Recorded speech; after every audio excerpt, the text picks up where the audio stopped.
Good afternoon, and we are so grateful that you are here. Your time is valuable, and we will try not to, we will be very mindful of that. We're excited about the topic today. We're excited about our speaker. So we're going to, before that, we're going to introduce Mission West Virginia for those of you who may not be familiar with what we do. And then we will introduce our speaker and we'll get on with the program. All right, Mission West Virginia.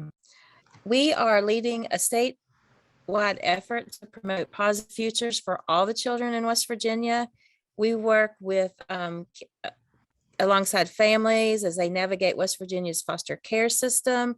We provide evidence-based life skills education to help teens envision and create positive futures for themselves. And as a result of our work of putting kids first in collaboration with social services, school districts, private foster care agencies, and other nonprofits, the future is looking bright for the adolescents and the children in our communities. And if you want to learn more about us, you can head over to www.missionwv.org. We have a Facebook, we have an Instagram page, we have a podcast. But we have two main programs in our company, and the first one is Frameworks, and they support those who are interested in foster care or kinship care. We help them understand the system. We help them navigate through all the different placement agencies and prepare them to make a difference in the life of a child by engaging in being foster parents or kinship care. So we don't actually do the placements, but we help them walk through the system. And if you're interested in learning more about fostering, as you know, that is a big public issue right now for the children. We have over 6,000 in foster care settings just in West Virginia alone. You can call 866-CALL-MISSION MWV or 304-512-0555, or you can go on to missionwestvirginia.org/requests-information, and you'll get an information package that will help you walk through it and tell you what your next steps might be. The other program, which is who I represent today, is THINK, and that stands for Teaching Health Instead of Nagging Kids. And THINK empowers teens to make positive life choices through the education, life skills, and coaching. And our program is evidence-based, and it helps students that we work with to navigate the social and emotional pressures all teens face as they develop. This also includes building healthy relationships and healthy choices around drugs and alcohol and teen pregnancy prevention. And we're glad to say that the teen pregnancy rate in West Virginia has dropped, and we're so excited about that. But we deliver our program in conjunction and partnership with schools in 20 counties. We are vetted by the district leaders, teachers, and other school leaders who are trained to work with kids. The program is, as we have said before, evidence-based, and it's shown to have a positive effect on preventing teen pregnancies, STIs and STDs, or just high-risk sexual behaviors. And our educators are continually trained on the most up-to-date information on trauma, sexual health, and high-risk behaviors. Our management team oversees it by doing on-site observations of our educators. And that is really to ensure fidelity, that every child is getting the same education through our programs. We also administer pre and post surveys to see how we're doing. And we receive teacher feedback. We have focus groups with teenagers to give their feedback on our program. And then we also have site satisfaction surveys. So we try to do a really good job of ensuring that every student is getting the same quality of education, and that our educators are trained for, situations and questions that they might be asked. But we also know it takes a whole community to help teens envision and create positive futures, to see themselves as what they can be. That's why we provide resources and training to equip parents, families, and individuals who support adolescents. It talks about talking to youth about sensitive or hard topics, hidden in plain sight, which is a really cool workshop, trauma, sexual assault prevention and consent, teen dating violence, and really much, much more. And CEUs will be offered by first choice. For social work, there will be a link that'll be dropped down in the chat box. Make sure you grab that. But in order to receive that, of course, your evaluation has to be complete, and the link for that will also be dropped down in there. And we'll also send it out in a post email as quick as possible. But here's what you all came for. You came to hear Courtney Lanham speak, and we're super excited that they are here. Courtney Lanham is the training specialist at the West Virginia University Center for Excellence in Disabilities, as well as an adjunct professor for the WVU School of Social Work. They received their bachelor's in psychology from WVU in 2009. They received a master's in social work from the same in 2011. And during their master's, they focused on clinical care for individuals' mental health diagnoses, as well as gender and sexuality. Courtney's a graduate of the Georgetown University Cultural and Linguistic Competence Leadership Academy. They currently have interest in training of staff and community members with a focus on diversity and cultural competence.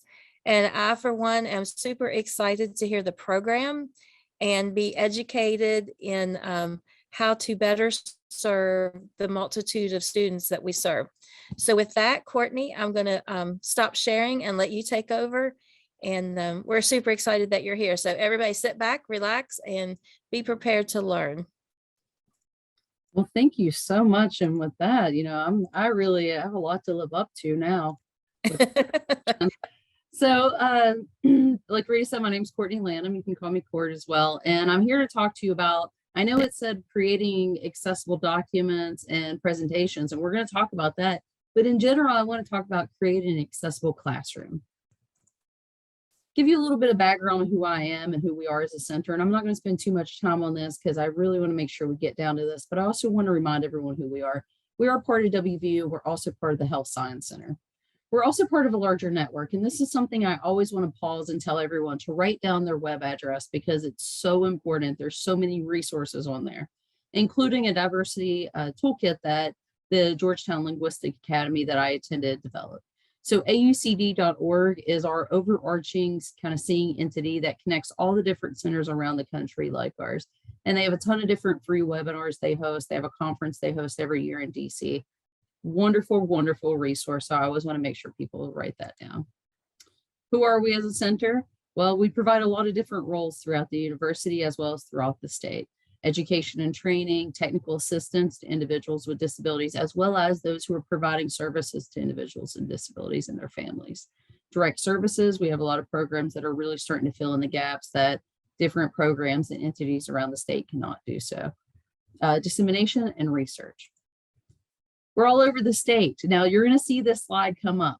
Okay, so I don't want to normally I would talk about this slide more, but I don't want to talk about this slide too much other than to tell you that we serve the whole state of West Virginia. Okay, and you're going to see why a little bit later, why I don't want to talk about this slide too much. It's very strategic for this training, but this slide is a key slide to help learning about accessibility features as well. So we do have staff all over the state that are providing services. 2 clinics, 2 primary clinics here at the center. We have a couple other things that are shifting in and out, as well as 7 programs, as well as probably around, I'd say 8 different initiatives as well. So we're very busy here at the center, and you can always stay connected by us by checking us out on our Facebook page and getting on our webpage. You didn't come here for that. You came here to talk about accessibility. Why is that important? Well, because the government tells us, hey, we need to provide equal and equitable education to individuals. So it's not about equality, it's about equity. And that is making sure that you're giving not just everybody an opportunity, but an opportunity that's going to be feasible for them, that's going to work for them. So as we're talking about a couple of different things throughout this training, be thinking about those ways that you can make small modifications to make sure that things are usable for everyone in your classroom. And of course, there is nice, policies and rules out there that the government says that we have to abide by. So in this training, you're going to see a little bit of a twofold section. I have the slides kind of helping us to move through. So when you're going to see all the blue slides, we're in really like IAT land where we're talking about PowerPoints and Word. And then when we start to shift to the other color, you're going to see maybe some suggestions to classroom modifications to be able to help you as well. So I want to start off talking about Microsoft PowerPoint. What makes a presentation accessible? Well, really at the core of it, it's ensuring that every single person has the ability to hear your message, no matter what way they're seeing, hearing, moving, speaking, no matter what it is. You are accounting for that, and you are ensuring that they are going to hear your message. That's what's making it accessible. Now, there are some things that you can do to your presentation to ensure accessibility. Some things are what I like to call the surface level. It's those easy things that most human beings that use Microsoft Word and PowerPoint are familiar with, versus some of the other ones are some higher level things, and it takes a few clicks, but once you know that they exist, it's pretty easy to do. So I want to start out with the surface level things. And it's really those things that we all know are there. Font size, font type, color of your font, the background that we exist. We're very familiar. So this is where I love, and I will pull up the chat for a second. I love to survey everyone.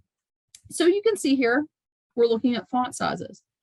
What do you think is the minimum size font that you should put on a slide to make it accessible? You see here, 12, 18, 28, 36, 44. Okay, we have 36, 18, 28, 36.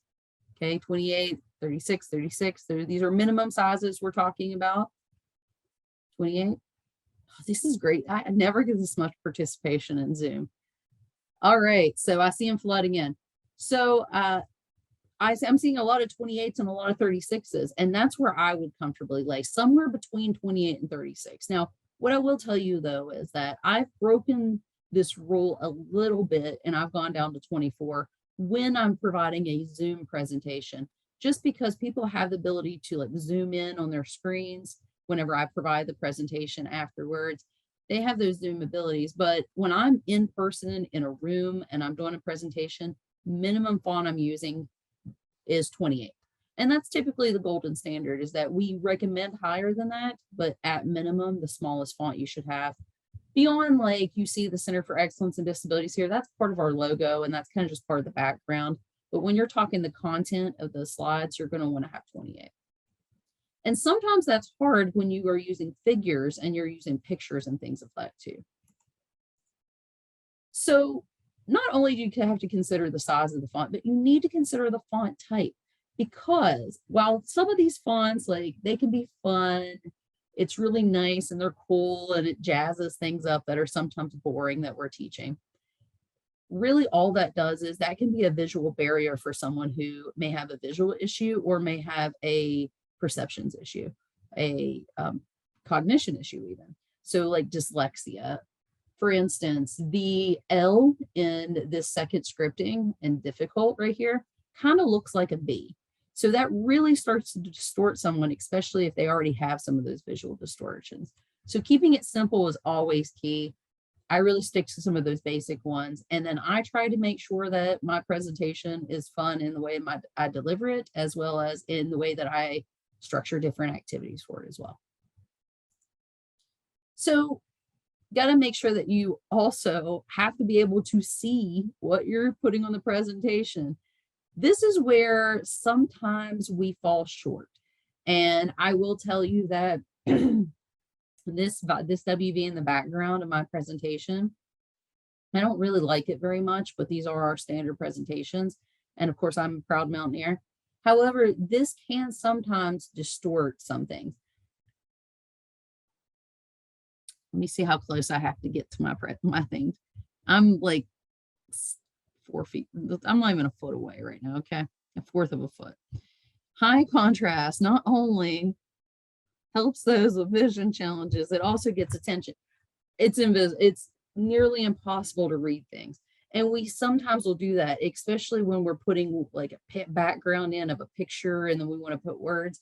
Make sure that you have a good color contrast, because no matter what great things you have to say on your slides, if someone can't see it easily, it's really hard. So make sure you're making it pop. If I have a dark background, I always go with a light or a bright background. So for this instance, I always use yellow or I use white on these backgrounds.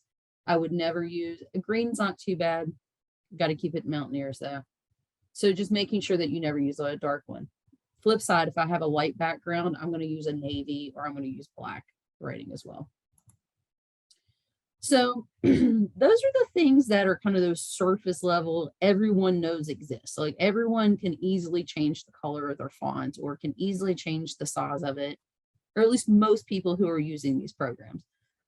But like I said, there are some features that are really key features to accessibility, particularly when someone's using a screen reader, that are very important to know exist and also know how to manipulate them or how to use them. And one of the first things we're going to talk about is alt text or alt tag. And what it is, it's a attribute that's attached to any visual thing in your presentation. So any kind of picture, chart, graph, image, anything of the such that describes the nature or the contents of that image. And it provides a clear picture of what is happening in that. And I'm going to give you, a lot of times we don't know what a screen reader, we know we're like, oh, someone's using a screen reader, but we have no idea what that flip side is unless we've used one. So I want to make sure that I point that out. And I see there's some questions in the chat and I'll address those here at the end for everyone too. So I'm going to show you a video really quickly that has examples of screen readers that gives you an idea of not only what a screen reader is like, but I want you to listen because they're going to give you a reading of what it's like when you don't enter alt text for someone who's using a screen reader versus what it's like when you enter alt text. So you're going to hear two readings. First one's going to be what it's like to not enter. Second one's going to be what it's like to enter. And you're actually going to hear four because there's two programs that you're going to see that are very popular programs in screen readers.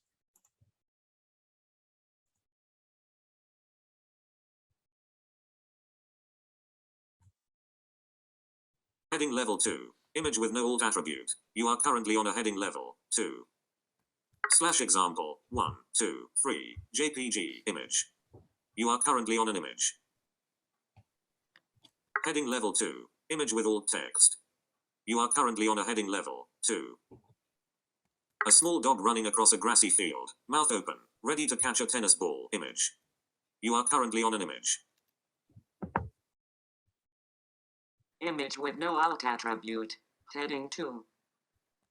Example 123 image. Image with alt text. Heading 2.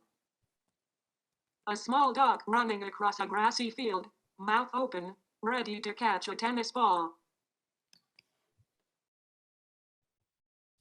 So as you can see, if you don't enter alt text, if someone's just being read this, they're not going to get anything from it. They have no idea what's happening. And typically what you get is that very generic thing is whatever you save the file as. Or if you go to Google and you right click and you're like copy image and then you paste it in your presentation, whatever it was uploaded as the file name into Google is, that's what it's going to read. So you have to make sure you go back in and you change it. Now, here's something I'm going to say to you. You have to be extremely tactful of how you write these because it will paint an image that you may not mean to paint, or it may paint something that is not as important as what you're trying to emphasize. So that is really a key point. And that's also why I wanted to show you this so you could hear the way that someone was describing this image, because that's what the most important part of alt text is how you're describing the image itself. It's also important to understand that it's that function that it's doing. So whenever I'm writing an alt text, I really want to know what is the message behind this image? Why did I put this up there? In other words, what are the people who are visually looking at this picture or this chart or this shape or whatever it is, because all of these things have to be alt texted. What is it that they're getting from it? And how can I give that to someone equitably in an auditory way? So in words, which is exactly what alt text does. So I'm going to show you how to get to alt text, but I also want to preface this by saying that depending on what level of processor you're running, so what version of PowerPoint and Word you're running, or what version of Mac you're running, if you're running a Mac, so an Apple product, the clicks are going to be slightly different. So these clicks are like the long route around for one of the older versions. What I'm saying though is that it's important that you know these things exist, because you can always Google how do I get to alt text in PowerPoint, whatever PowerPoint you have, because it's always going to change. It's important that you know that these exist. Another thing is that some of the newer versions of PowerPoint, they're trying to be smarter and like robotically alt text, but I've read the alt text that they do, and I've read 10 of them, let's say, and I would say maybe one of them was good. So don't rely on the auto alt texting, because it does a horrific job. And like I said, I'll show you how to get to them, kind of a long way around, but just know they exist, and know you can always Google whatever PowerPoint you're running and alt text, and it'll give you the steps very easily. So if you're running Windows though, typically you can right click the image. Now there's a couple different ways. If you're running a newer version, so like my current one's pretty new. So whenever I right click an image or a graph or a chart, it will actually say alt text on there, edit alt text. So I can directly go to that, or I can go to size and properties, and I'll show you where you click to get the alt text on that one. Or I can hit format picture. So there's like a bunch of different ways to get to alt text. The newer versions of the processors are really doing really great of being able to just right click and go directly to it though. So we're going to look at this image right here. If you right click it, this is, like I said, this is one of the older versions where these were screenshot from. You can hit size and position, or you can hit this. The newer versions will have edit alt text here, and you just can click it directly. If let's say you click format picture, this is the size and position button. So if you click that, it directly takes you to this. Alt text is found right there.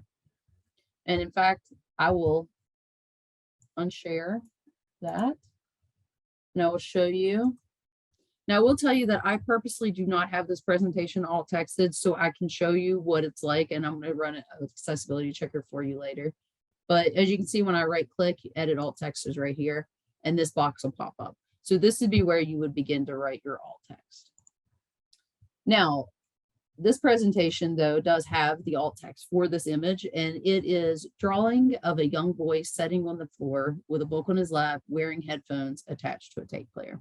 So it's literally what they're seeing. Now, it doesn't say that he was wearing a green shirt, because contextually that's an addition.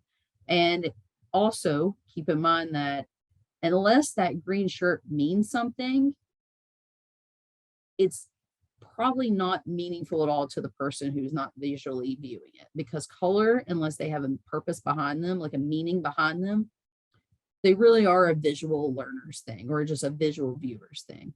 So for instance, if I'm alt texting this logo at the bottom, this flying WV, our colors are blue and gold. So there's a significance behind the colors blue and gold. So I'm going to make sure that I include that in there. But for something like this, there is no significance behind the color green, unless he was wearing maybe a Marshall shirt and this presentation was about Marshall students studying. And then I would say that. But other than that, you're going to keep it very simple. You're also never going to say an image of or picture of, because the screen reader says, as it's coming down through and it gets the image, it will say image of, and then it reads whatever you type in this box. So if you say image of, it's going to say image of, image of. And I point that out, and I make sure I point out also the roboticness of those screen readers. And imagine if you had to listen to that repetitiveness. Not only that, but hearing excessive things. I feel very privileged, because when I'm learning, I can take things in visually and auditorily. Versus if you were to take away my vision, I would exclusively rely on my auditory taking in information.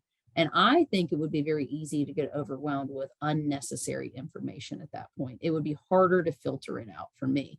So I try to keep that in mind of, like, if you were to take away my visual aspects, how hard would it be for me to take in this information? And how can I make sure that I'm fine tuning it to where they're taking in the information that's relevant, and I'm not providing them the things like a green shirt that's not.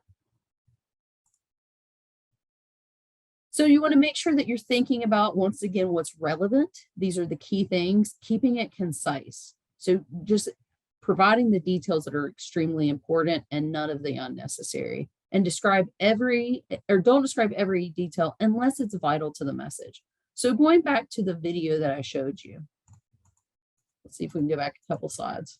Oh, it won't let me. I apologize. Sorry for all the clicking. But going back to that video I showed you, it was with a dog. So they didn't talk about what breed dog that was in their alt texting. They talked about the dog catching the tennis ball. Well, I would maybe talk about the breed of that dog if my presentation was about certain breeds or the dog or that particular breed of dog. But if my presentation is about teaching a dog to catch a tennis ball and behavioral reinforcement, then the relevancy of that dog breed is not there for that. So I wouldn't put it in my alt text. So that's where you may use similar images in multiple presentations, but the alt text will look different because the context in which you're using that image is different. So making sure that you're thinking about that and you're accounting for that is extremely important. So let's look at a couple examples. And this is where this example comes back to us. So, and it looks a little bit different here because this is an older slide. So I didn't want to talk to you much about this because I wanted to see if anybody thinks that they can do an alt text for this image right here. So either unmute yourself, or if you're brave enough, or put it in the chat. How would you alt text this image of this state? Now, I'm going to give you a little background that I didn't want to give you earlier. As you see, the counties in blue are where we have staff house. So that's where their offices are. However, like this says, we cover the whole state. So how would you portray the information in this image to someone who visually cannot look at this image?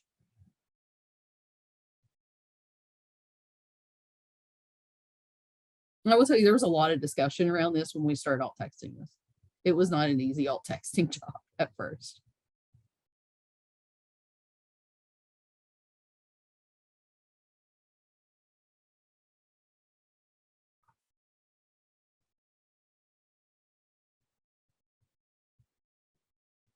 Map of the state of West Virginia. Offices are highlighted in blue in the following counties, ... So Becky, you would list the counties. Okay. Count map of West Virginia with shaded counties as follows and list the counties. Okay. Map of the 55 counties, those counties having CED staff, highlighting those counties with CED staff. Oh man, I've never had this happen. You guys are hitting it on the head. First of all, you thought about the function of the colored blue. You didn't say counties in blue. Some people are saying counties highlighted because that's the function of it. Blue means nothing for this picture other than they're highlighted. We could have highlighted them purple and it would have been the same function, right?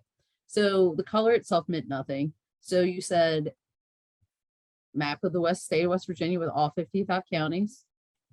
And this is how it's alt texted. The counties in which the counties highlighted in which staff are housed or staff offices are located are as follows. And we only listed the counties that are highlighted in blue. Everyone's doing this perfect. You're hitting it right on the head.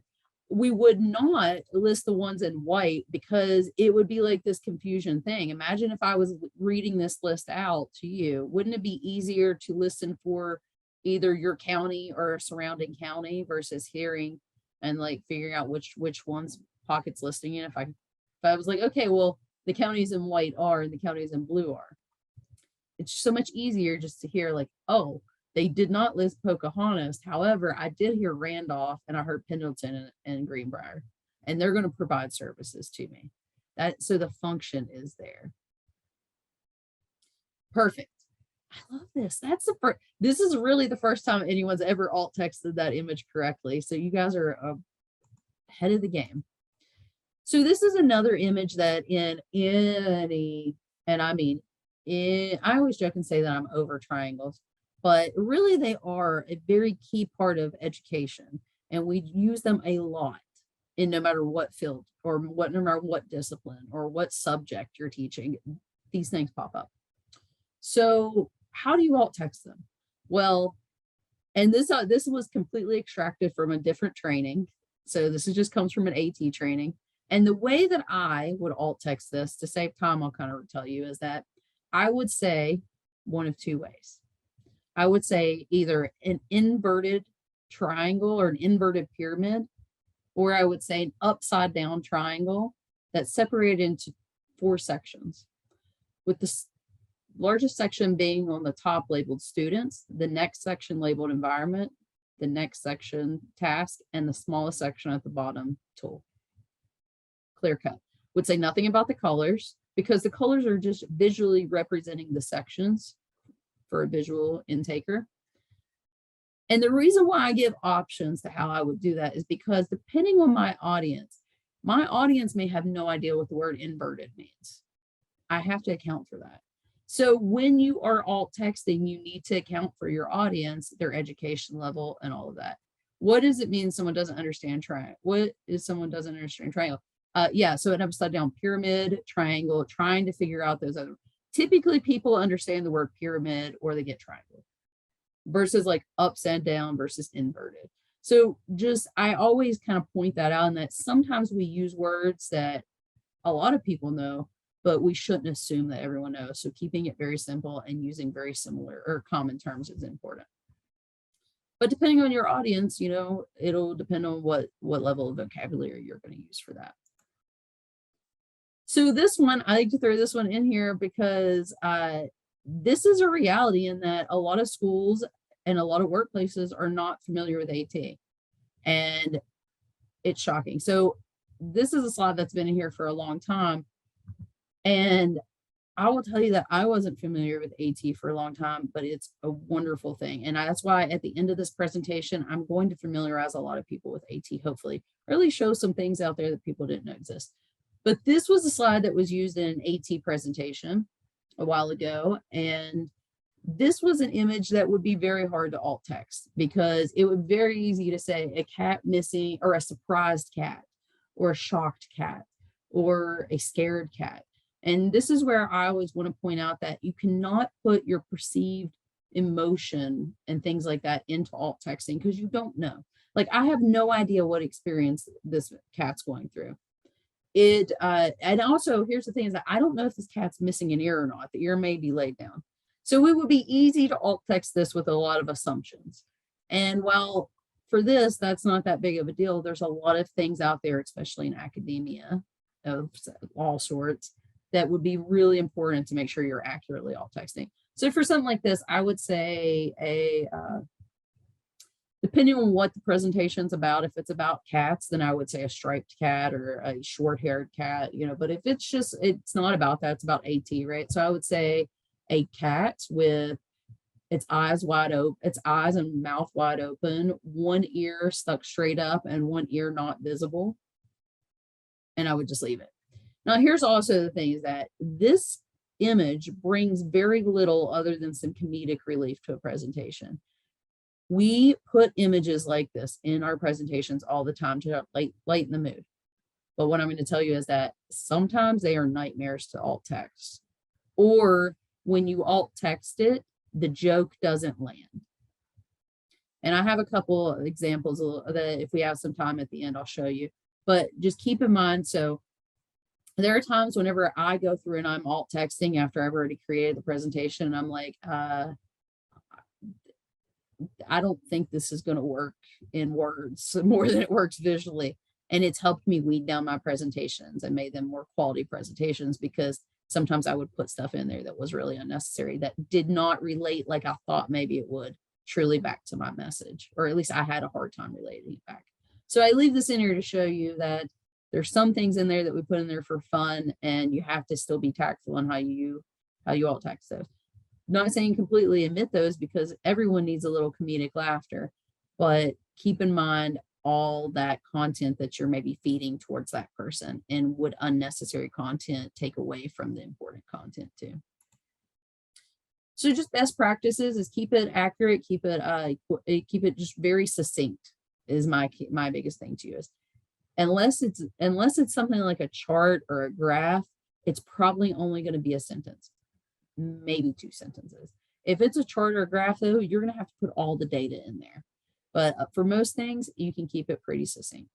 And also don't be redundant, such as for that slide that I showed you for the CED, it already said that we covered all 55 states. So I wouldn't repeat that in my alt texting. I would just say the following counties are the ones in which staff have offices or are housed. So that way I wouldn't have to say, however, we cover the whole state, because it's already in there. They're already going to hear that whenever they get down to that. Which leads me to the next thing that you have to consider, and the thing that you have to actually go in and change. And it's not, it's a couple clicks, and that's about as simple as that. It's just a couple clicks, and it is reading order. So items, and it's the order in which items are read to a screen reader, and you have to specify that order. Because if you do not, it defaults to the order in which you created the slide.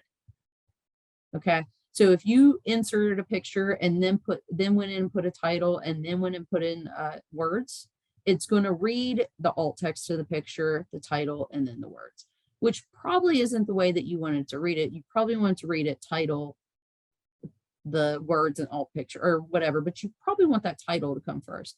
So you have to make sure that you go in and you change that. Because if you don't, it's going to probably cause confusion for the person who is receiving that content.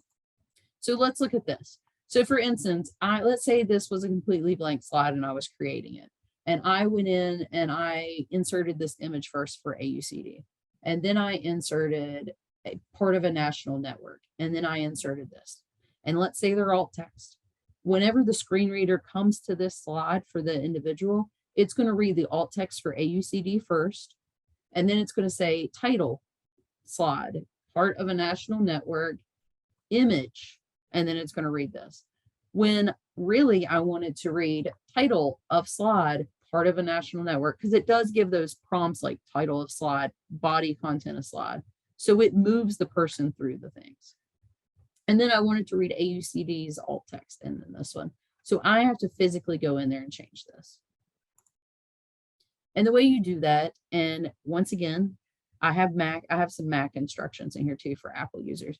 This will differ slightly depending on what version you're using. But if you're using a particular version and these steps you cannot find, all you have to do is Google reading order for Microsoft PowerPoint, and then whatever one you're doing it. Super easy. I had to do it recently whenever I got a new computer and it wasn't on the same thing. And I was like, I can't find it. So you go to the Home tab, and then in the drawing tools, there will be a little button that says Arrange. When you drop that down, you'll hit Selection Pane. Once you hit that, a selection pane on the right side of your screen will pop up. So making sure that you click that and you're going to see it. Now, I want everyone to take note of this if you are a Windows user. When it pops up, it is going to read the items from the bottom up. So it's actually counterintuitive to what you think. So when that pane's up and those items are listed on it, it's going to read it, the one on the very bottom first, and then work its way up. So what you have to do is you have to click and you have to drag it into that order, and I'll show you that. If you're a Mac user, it's slightly nicer because what happens is you click that home and arrange, and then select reorder objects, and they will all pop up in like little glass window pane looking things. And it reads it from left to right. All you will do is move those window panes in the order in which you want them to be. And I see there's a couple questions in the chat. I'll answer those right here at the end. And I'm going to go ahead and I'm going to pause it. I'm going to show you one here. So I'm already on the home, and then it's drawings, arrange. I'm going to go down to selection pane, and I can even click these, and it's going to show me what it highlights. So this one actually is in the right order. So I wanted to read this first, so it is correct. Let's say I wanted to read this first. All I would do is click and drag it down to where it would be on the bottom. Let me give you one with some images. So as you can see, these were purposely not in the right one. Let's put it, all you would do is I would drag them down to put them in the order they're in. Now, there's also usefulness into doing this and pulling this up, because you see this right here. This for a long time was not locked into our background. So every single slide had this floating text box on it that said this. So guess what happened every single slide for that screen reader? It read, after it read all this, text box, Center for Excellence in Disabilities. Really redundant, really annoying probably to the person who is listening to it. So making sure that you can find things. So we didn't know that it was doing that. We didn't realize it until we saw this. We were like, oh, wait a minute, this is an actual item that's getting read to them. And then later on, as you can see, we've locked it down to where it's not like that now. But super useful to be able to find those kinds of things, because it would be really annoying if you had to listen to that over and over again. Another way that you can find those is by doing an accessibility checker. So to find that, I'm just going to focus on Windows users because it's very straightforward. For Mac users, the same. You go to your Windows, you go to File, check Issues, and check Accessibility. Once again, if it ever moves on you, because they do whenever PowerPoint updates, just Google it. And it's always going to be somewhere. So just know that it exists and know that you should use it. And what this does is, and I'll go ahead and I'll run it for you so you can see it. So I go to File and I go to Info. And then I'm going to go to Check Issues and Check Accessibility. So I purposely made this not fully accessible so I could show you what it looks like whenever it's not. So when you run this, it's going to flag all these things that are saying missing alt text. So these are all the things I didn't alt text. And when I click it, not only is it going to take me to the slide, but it's also going to highlight the item. This is so useful because once you fix it, you alt text it. So let's go in here and you don't even have to click out of anything. Actually, I'm going to, because I do specify if it's a cartoon or something like that, I do specify versus if it's just like a regular picture.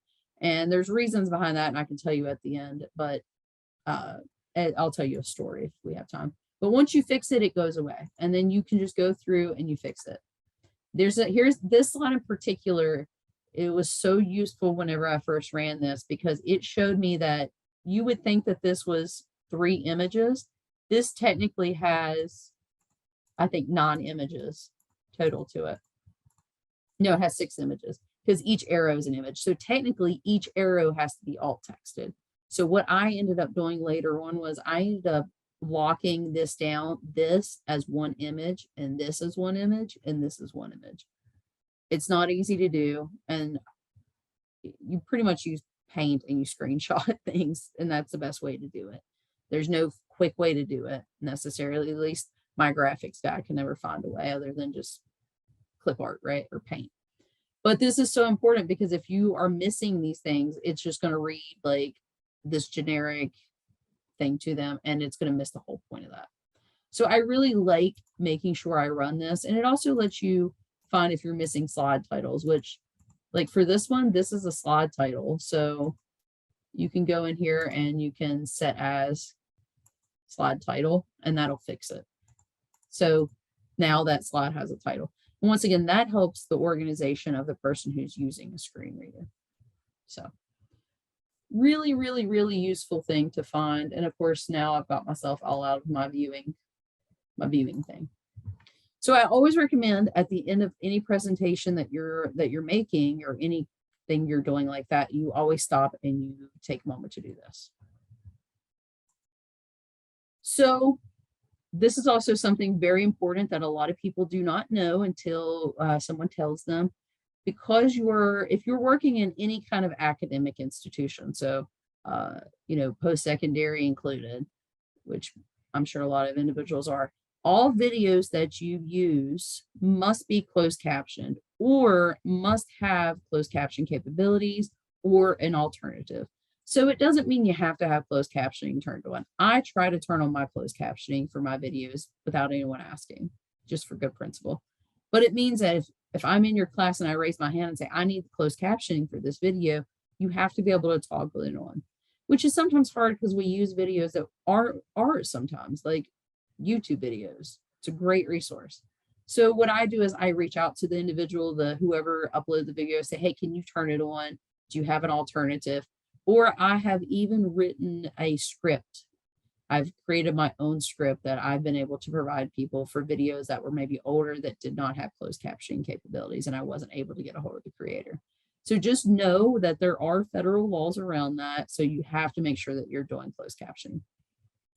And there's this question about what about audio description? We're going to put a pin on that because I'm going to show you audio description here in a few minutes, but I want to show you about Microsoft Word and some of those accessibility features as well really fast. The biggest thing is to make sure that you're using headings. You're using the features that Microsoft Word provides you because it provides a structure for that document for the reader.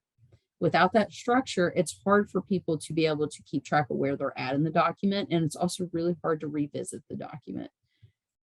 As well as if you actually use these headings and these different features, it will create a table of contents for you that allows you to jump around the document as well as organize the document a little bit better. So how do you do this? Well, it's under home and then styles and then the headings. And you just use, of course, all the headings. I will tell you not to jump over headings because whenever the screen reader is coming down through that Word document, it will say heading 1 and then read what's in there, heading 2 and then read what's in there, a subheading, and it'll read what's in there. If you skip a heading, they're going to be like, oh, they're going to hear heading 3 and then the heading 6. And they're like, what happened to heading 4 and 5? So it creates confusion for someone. That's not easily repairable by just glancing at the document like it may be for someone who has vision. So making sure you're accounting for that is extremely important. And also, it's important to understand that things like bold and italicized and underlining and highlighting, the screen reader does not acknowledge that at all. You would think that it would say, it would be able to acknowledge bold text and say text in bold and then read whatever was in bold to them. It doesn't. All of that is exclusively for visual learners and visual users. So if you have to emphasize something, then I typically put something like in brackets, or I'll put an asterisk and put important, and then I'll put important and put whatever it is after it. Making sure that you account for that is so important because there's a lot of times that we will underline or bold or italicize things to get our key point across to someone. Well, it's not equitable if you're not providing an alternative to that for someone who's not a visual intaker. Like I said before, though, if you use these features that Microsoft Word provides you, it not only makes it easier for someone who's using a screen reader, but it also just organizes the document so much better, makes it look nicer, and provides this great table of contents for you, which you can find and you can create by going to under the reference tab and hitting that first very button on the menu. And all of these things are very easy to find if they ever move away, like I said, and I always preface this by saying, I always tell people this because there have been times where I've shown someone how to get to something and then they've gotten a new computer and they're like, I don't know how to find it anymore. I'm like, well, just Google it. You know that it exists. Just Google how to find it because it will inevitably move on you. The other thing is that you have to add properties to your tables, to your charts, and all of that on here as well. Same thing goes for PowerPoint as what goes for Word. Any of those images, you're going to have to make sure that you are structuring in a certain way, and you're also alt texting.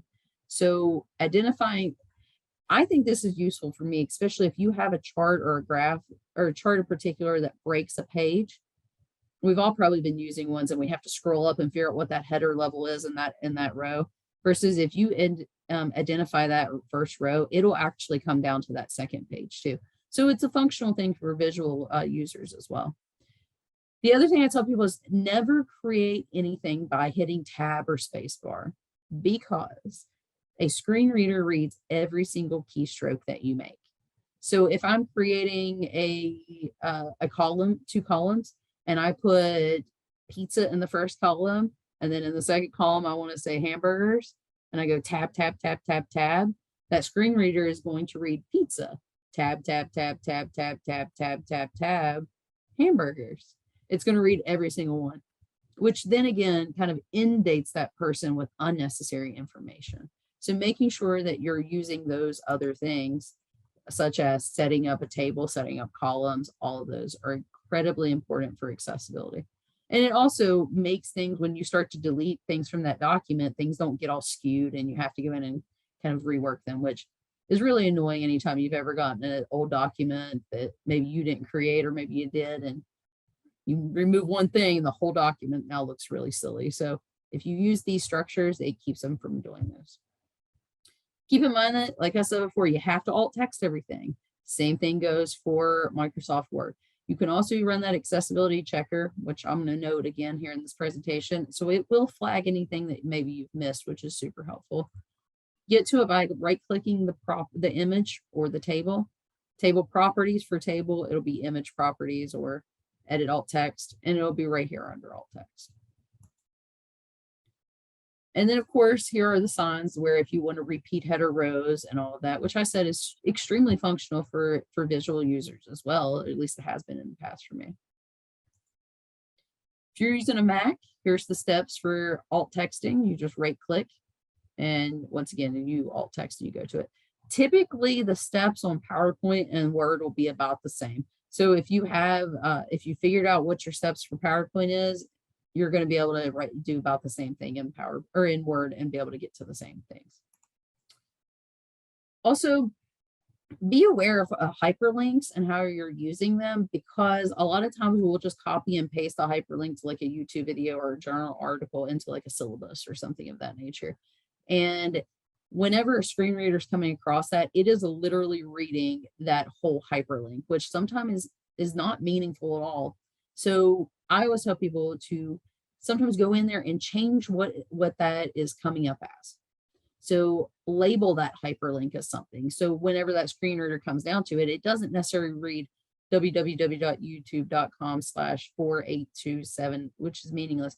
Instead, it'll read CD webinar links or CD recorded webinar, YouTube recorded webinars. So they know what that hyperlink is to. And that's, I think it just also makes documents look nicer. And this is how you do it. Once you have the hyperlink in there, as you see it right here, you'll right click it and you'll hit edit a hyperlink. You will keep the hyperlink address, so whatever that address is in this one, and then whatever you want it to come up, you'll put it up here. And then you just hit OK and it goes. One thing I also want to note though is that if it's important for someone to know what the hyperlink is, like the actual link itself is, do not do this. So for instance, I probably would not have changed with that hyperlink in this document that's in this picture, because I want people to know what the hyperlink is. So like if I'm putting the CED's webpage on there, I'm not going to change it to say CED webpage. I want them to know that our webpage is www.cedwview.org, because there's a function to that. But if it's just like a big, long, meaningless link, then of course I'm going to give it a meaning behind it for the intaker. Once again, I've already touched on this. Don't create these things by hand. It really just it makes it harder on you to be able to manipulate it, and it makes it harder on that person to be able to take that information in. So just make sure that you're using the features that the software provides you. And if you don't know how to do columns or lists, here you can get to that. They're under home and then the bulleted list. And then under layout is columns, and you can have multiple columns that way. The accessibility checker is available as well on Microsoft Word. I really recommend that you use it. It's in the same location as PowerPoint, like I said. And these layers are the same layers. Essentially, those errors are the things that make it impossible for the PowerPoint or the Word document to be viewed by a screen reader or to be accessed. So you have to change those. Alt text, title slots, all of those things. Warnings are things that make it more difficult, but not necessarily inaccessible. So those are things that you want to address and make sure you have the way you want to have them. Reading order typically falls under warnings because they want you to go back and they want you to check it. It's not one of those things that like is a deal breaker and it won't make the document won't go through the screen reader, but it just causes issues. So they will put those things in there. Also, a lot of individuals will put on all this work into making a PowerPoint or a Word document accessible, and then they want to convert it over to PDF, which is extremely functional for many reasons. and they forget to click certain things, and then the accessibility goes away. So you want to make sure that you select certain things and you go through these steps to make sure those tags, they're called the accessibility tags, they go with those presentations into Adobe. Because I will tell you that you can make something that's a PDF accessible. However, you have to have a certain level of Adobe process, like software, and it's really hard, to the point where I know people that just recreate it. It's easier to just recreate it than to retroactively do it. So if you are putting in all this work, make sure that you take these steps. Select file, export, create PDF, options, and secure those tags. And this is where you have to make sure this right here is checked. This right here is not checked, it won't do it. Now, something I'm going to say is that I have checked this and it has stayed checked for me. Other people have told me that they checked it and they have to check it every single time. I don't know if I'm special. I don't know if it's just a flaw in it. I still check it every single time that I need to do it, because it's just so much harder to do it retroactively. And Lucy, there is a training like this that our WebAds program provides that has Excel in it. I do not have Excel in this particular presentation. So just some basic other considerations for Microsoft Word is use simple language or language that is contextual to the audience in which you're presenting the information to. Make sure that the font size for Microsoft Word documents is 12 or more. So 12 or bigger, minimum size is 12 though. Color contrast and color or font, same thing applies. Making sure that it's readable and those surface level things are accounted for. And also provide a table of contents. I think it's so useful because especially let's say you have a whole journal article. I always use journal article because there's so many different components to it. And you want to go back and you want to reference the method section. Well, if you don't have a table of contents for your document, especially if you don't have it set up with those headers, that person has to listen to that whole document again, versus they could, if you had a table of contents, they could just tab to that method section. The same thing goes as, I'm sure we've all been going through trying to find something in a document. It's just like scrolling, and then you pass it. So much easier if you just go to that table of contents, click that section, and it takes you directly to it. So this is something that is so underutilized that I hope that more people can do.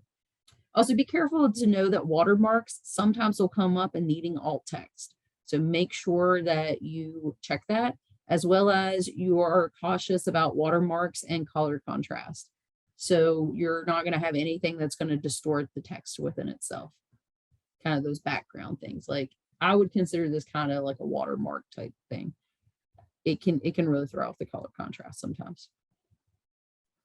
So Courtney, would this be a good time to answer that question that we had Yeah. earlier about what Yeah. colors not to use with someone who may be colorblind?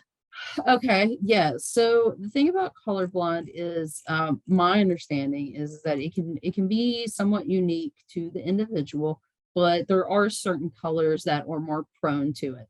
However, when someone's colorblind, I don't think this is just my understanding of it. Okay, so and I'm not a vision specialist at all. In fact, I have horrible vision.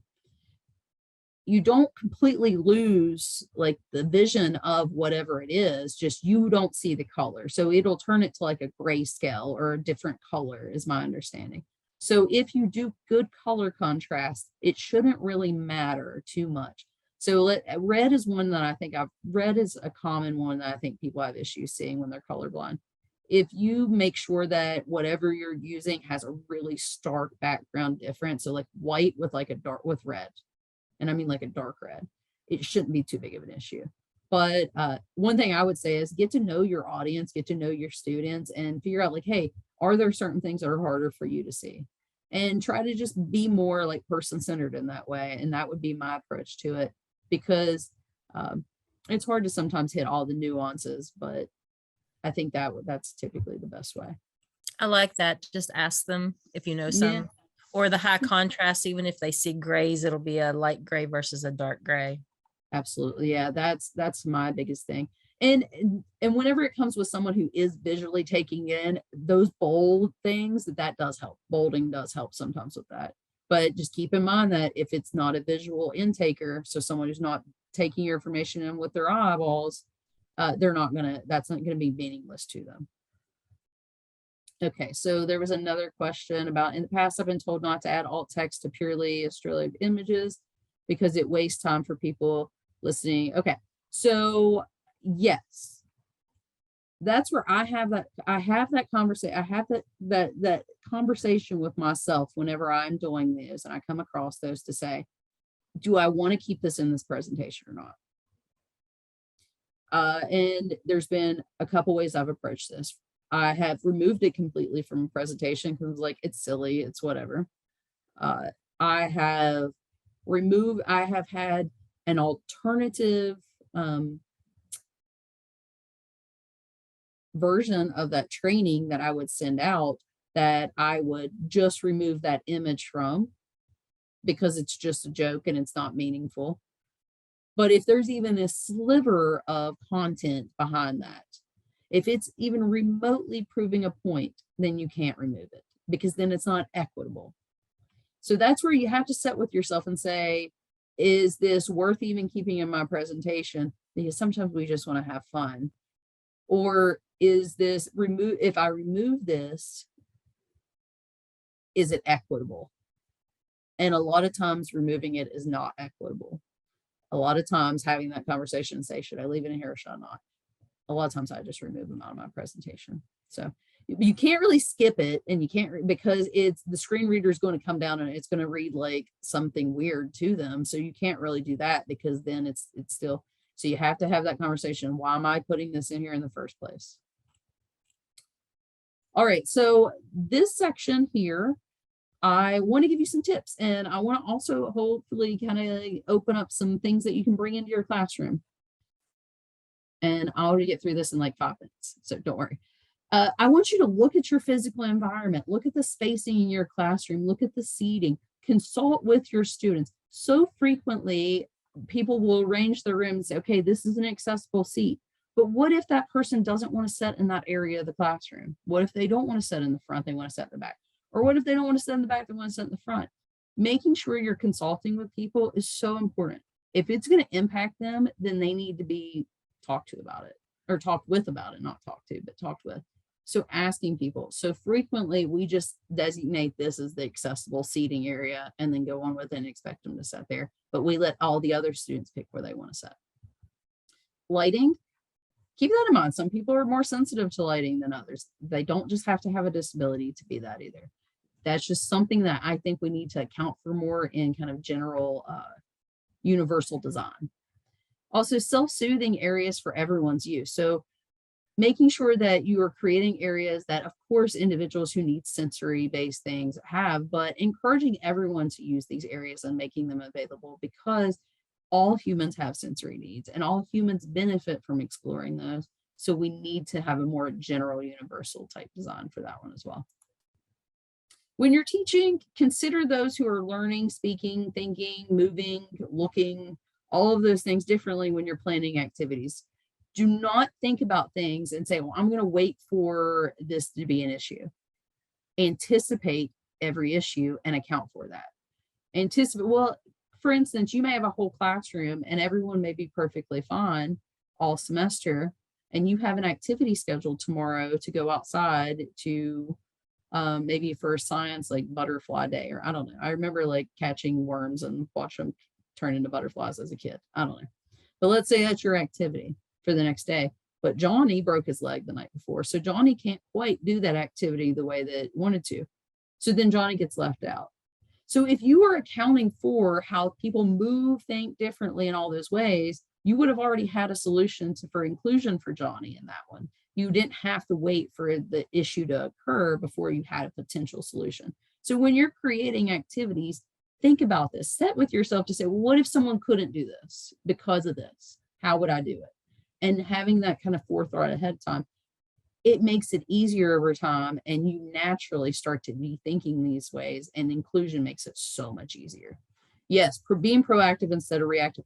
That also takes away the awkwardness of when someone tells you that you're not accommodating, because inevitably someone's going to think that you didn't accommodate enough. That's just the way things happen sometimes. Humans, right? We're weird. But if you are being proactive and you're thinking and you're planning ahead, you know, you're going to be able to have more of that time to account for those different ways to do it or whatever it may be. And then also think about, like, just because someone doesn't need this, would it be useful to do it this way for everyone? You know, we think of accommodations historically as like for individuals with disabilities or for a particular need, when in reality, accommodations really are just things that just make things easier. Why wouldn't we want to make learning easier? So making sure you're thinking about general things you can bring to the classroom that everyone can benefit from, not just individuals with disabilities. And consider your positioning and in the room as well as your audio, making sure everyone can hear you really well. If you need to, get microphones. So I'm going to play a snip of this, and this is audio description. And I want to let you know that this exists because so frequently we play movies and stuff in our classrooms and we don't think, are we excluding people from this? So audio description is something that for people who are not visual intakers, they can still enjoy a movie or a TV show. And a lot of Netflix, a lot of Hulu, Disney Plus are starting to include audio description. And even movie theaters, you can request it. And there's like these little boxes with little headphones. And what this does is it accounts for all the things that are happening visually that are not the things that the actors or the characters are saying out of their mouths. And because so much happens in one scene that people never say anything. So I'm going to show you just a quick little rundown of this. From the creators of Tangled and Wreck-It Ralph, Disney. A carrot-nosed, coal-eyed snowman shuffles up to a purple flower peeping out of deep snow. Ooh, hello. He takes a deep sniff. His nose lands on a frozen pond. A reindeer looks up and pants like a dog. Seeing the reindeer slip on the ice, the snowman smiles and moves towards him, though actually he's running on the spot. So I'm not going to play the whole thing, but as you can see, there's so many things that happen in one scene that if you're not a visual intaker, you're going to miss out on. So making sure that you know these things happen. So whenever you're having a movie time and, you know, you don't feel like you're excluding a student because they're not a visual intaker. This feature is not just for people who have vision issues. This is a great feature for people with ADHD. You know, my spouse will be like, why do you watch the same thing 5 times? Because I miss everything. And it takes me 5 times to notice a subtle thing. Versus if I have audio description on sometimes, I catch all those subtleties that my attention span maybe didn't allow me to catch before. So this is a great thing for multiple people, not just individuals who are visual or not visual intaker users. Allow for individuality. That's the big thing, is some individuals stim, and that's okay. In fact, it's often functional. So I hear this a lot for individuals who are on the spectrum. It's like they're in here stimming and things like that. That's typically a self-regulatory behavior. And historically, we used to discourage things like that. And even like ABA would really hone on trying to like omit things from that. When we need to stop, we need to really allow for what is that serving for that person and allow them to do it.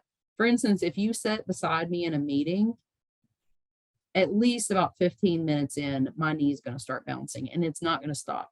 And it's probably going to feel like the whole room's going to take off like a rocket ship, because that's my self-regulatory behavior. And if you were to try to stop me from that stimming behavior, I'm not going to attend to anything that's happening because I'm obsessing with all this pent up energy that bouncing of the knee helps me regulate. So we need to move away from this trying to get people to stop stimming and look at what is that stimming doing? Are they bored, and is that stimming providing them? So do I need to engage them more? Are they just regulating themselves? Are they just excited and this is helping them regulate that excitement, or whatever it may be? We need to allow for more of that. We've taken a very ableist approach a lot of times to this, and we're kind of moving back away from that as a society.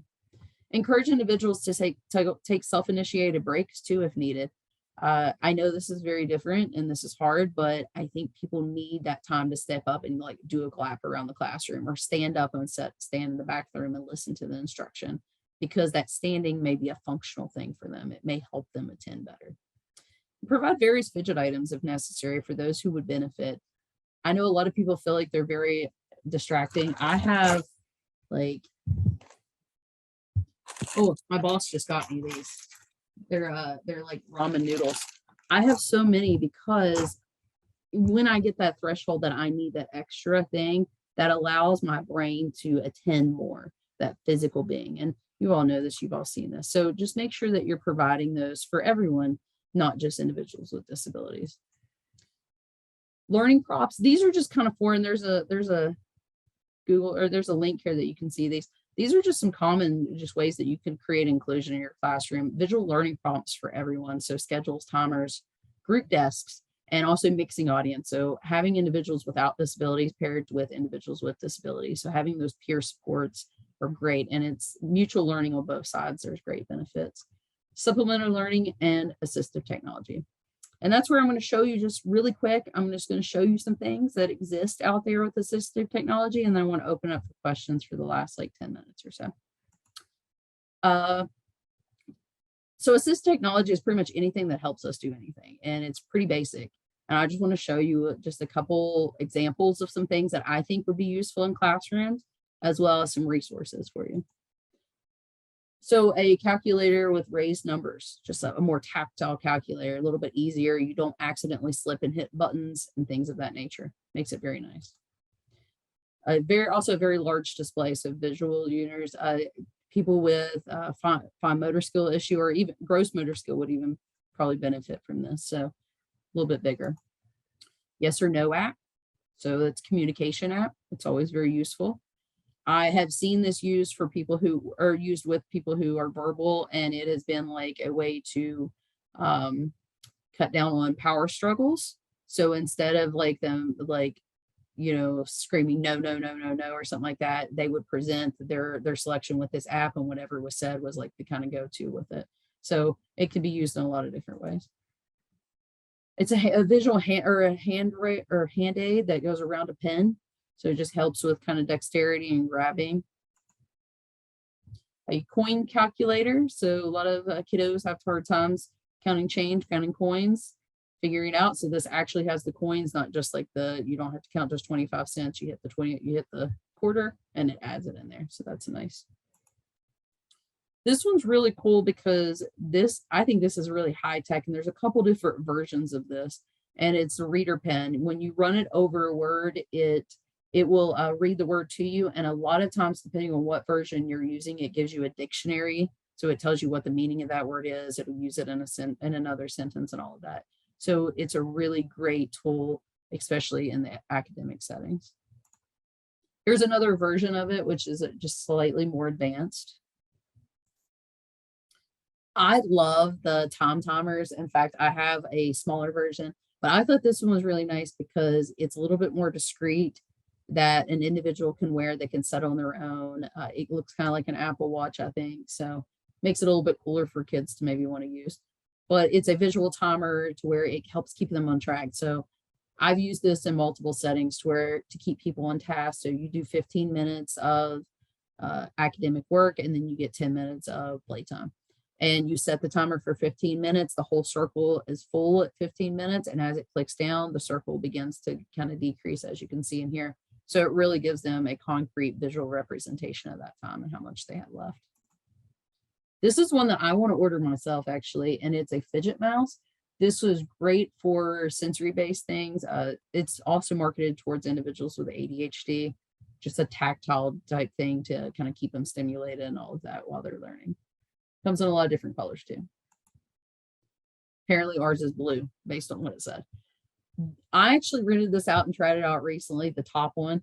And these are stools that are they're great for posture. You can kind of move around. You can kind of rock. So it's really great for stimulation. I used them in meetings, and that was probably the most attentive I've ever been in a meeting, was the one I used the stool in. So I think they're really just kind of great things, and things that anyone can use. Here's a seat cushion too that kind of has that wobbly, and also has a tactile sensory base. So they can use that as well. Bouncy bands, put them on the bottoms of chairs. I need one of these. You can bounce your legs on. This probably wouldn't shake the building if I had one of these, but anything that you can do to kind of increase their sensory intake, and kind of, because a lot of times that's a self-regulatory type behavior that's happening. So making sure that you're getting that need met. This is a speaker, so this is great just as an in-class, amplification system to make sure that everyone can hear and all of that. So there's a lot of different, even just auditory things, noise canceling headphones. So I want to show you these things because there are thousands of items, and I screenshot all of those off of our lending library, our WIVAT's lending library page. So we have a program, and this is the last thing I want to tell you before I open it up for questions. We have a program called WIVAT's. It's West Virginia Assistive Technology Services. And as you can see all their services here, as well as their Facebook page. You really should check this out because we have a lending library. All those things I showed you came out of there. We have them all in house and we rent them out for free for up to like 30 days or so. So you can try them out, see if they work. We also have a lot of resources where we're trying to connect people to funding sources. We don't have any necessary funding sources where we can provide them, but we do have some different places in the state that where we can kind of get people connected. In addition, we also have a lot of AT devices that get donated to us that we don't put in the lending library themselves because maybe they're duplicates of something we have, but we do have them in our reuse. So we will provide them to individuals who cannot have the means to access them, who need them, such as lifts, wheelchairs, all of these different things. We have those as well. So I was going to make sure I take time to point that out. Not just show you all the great things out there, but know that we have a library that you can actually try these things out. And I recommend trying them out before you buy them because I went downstairs the other day and was talking to them. I was like, and there was a spoon in there. And I was like, how much was that spoon? And the spoon, and it just had a big rubber grip on it is all it was. It just was a spoon with a big rubber grip on it. And it was about a $30-$40 spoon. And the spoon was maybe a 50-cent spoon with like a big rubber grip. So these things are really expensive. And let's say that kind of spoon didn't work for that person. They're out $40-$50. So instead, rent it from us, try it out. If it works, buy it. So I'm going to stop sharing now. And I'm going to see here. Is there any questions? I know that was kind of a gauntlet training, but that's a lot of information. Just wanted to bring some awareness around these things. And if you need any help, including I've had people send me presentations and say, hey, I made this successful. What can you give me some feedback? What do you think about it? I'll do that as well. Oh, good. Someone has used our lending library. Wonderful.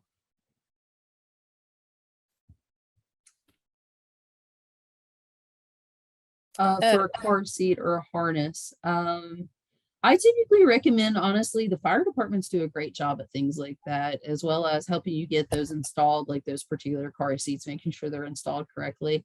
That's where I typically point people towards. And there's some different programs around the state that has some funding around car seats as well, I believe. Oh, thank you. Yes, I will make this presentation available. I will send it to you. I will tell you that I added a few things today and I want to make sure they're accessible before I send it to you. So give me like a couple days and I'll get it. I'll make sure that Rita and them send it to everyone. And please, please, please make sure that you click the link and you provide that. And I believe they'll send you a certificate as soon as possible as well. Oh, good. Children's Hospital has some spare car seats or has car seat specialists. Perfect. That's amazing. And there's also, there used to be a lawyer here in town, maybe Mark Warner, that used to like give out car seats to people who couldn't afford them. I think I remember that. Yeah, I remember the commercial. I don't know if he still does, but that might be a good thing. I don't know how I found out about the fire departments, but I know that like they have like a whole initiative around that. So that's typically where I point people to. But yeah. So if you have an extra and you need to donate it, you might call your local fire department too. All right, I don't see any more questions. Courtney, we are so thankful. The information was very informative, things that we normally take for granted that we don't think about, and just how to make our presentations and our documents better for everybody. And the whole gamut from, maybe disability to age issues and that kind of thing. So for me, it was very informative and I appreciate it. And everybody's saying thank you. So remember, there's the link there for your survey. Make sure you take the survey. and we will get you those. If you need CEUs, please, please, please let us know that, and we will make sure you get those. So it looks like everybody's signing off. So we thank you. We will see everybody hopefully next month for the next webinar. Have a good one, everybody.